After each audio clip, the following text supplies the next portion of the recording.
Mudando de assunto agora, olha só. A partir de hoje, olha só, a partir de hoje, você confere uma série especial que vai contar todo o processo de produção do chocolate, da matéria-prima ao produto final. Você, telespectador, vai saborear essa história. Veja na reportagem de Érica de Sá.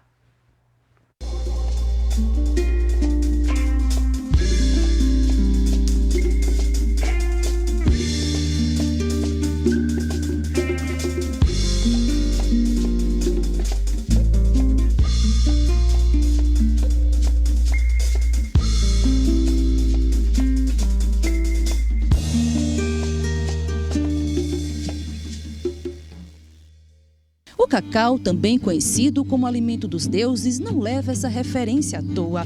O fruto originário da América do Sul é a matéria-prima para a produção do chocolate, iguaria apreciada no mundo inteiro.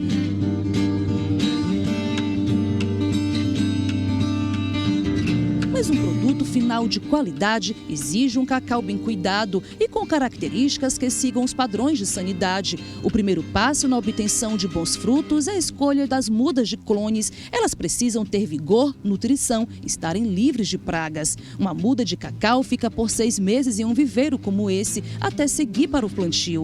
Os estudos para a produção dessas plantas, que vão dar origem ao cacau, têm evoluído. O novo método, resultado de pesquisas, é a introdução da folha em uma espuma fenólica. Antes, a muda é colocada por 10 segundos em um fungicida. Após meses, o resultado é uma muda de cacau já no plástico e com várias folhas. O uso da espuma fenólica tem resultados assim, bastante promissores. É um material que tem uma consistência, uma textura e uma porosidade adequada para o enraizamento de mudas de cacau. E também, além do mais, ele tem uma absorção de água muito interessante, com porosidade que permite a aeração.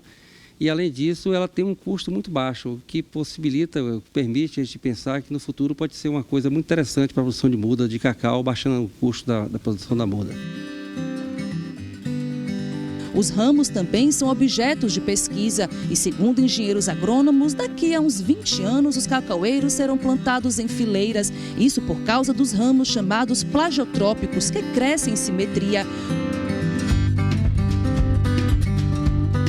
O segundo passo na produção do cacau é o preparo do solo e uma análise do lugar onde o cacau será plantado. Esse cacaueiro ainda está em fase de crescimento. No início, as folhas ficam sensíveis. O engenheiro agrônomo José Basílio explica o porquê. As folhas do cacaueiro, elas, na sua fase juvenil, elas são bastante tenras e finas.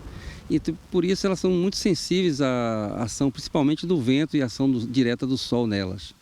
Então, por isso que normalmente recomenda-se fazer um plantio de um sombreamento provisório, normalmente feito com bananeira, para poder atenuar esse efeito nocivo do sol sobre essas folhas novas. Após 3 anos em cultivos tradicionais, os primeiros frutos já estão formados. O cacau pode ter diferentes colorações, uns mais avermelhados, outros mais amarelos. Tudo vai depender dos clones que foram plantados. Um cacaueiro pode chegar a até 10 metros de altura, mas na região sul essas plantas têm no máximo 5 metros. Após atingir a fase de maturação, a colheita já pode ser realizada. A atividade ocorre de novembro até fevereiro, em períodos de safra. A colheita é manual e feita com podões afiados. Depois, o cacau é quebrado e colocado em caixas de madeira.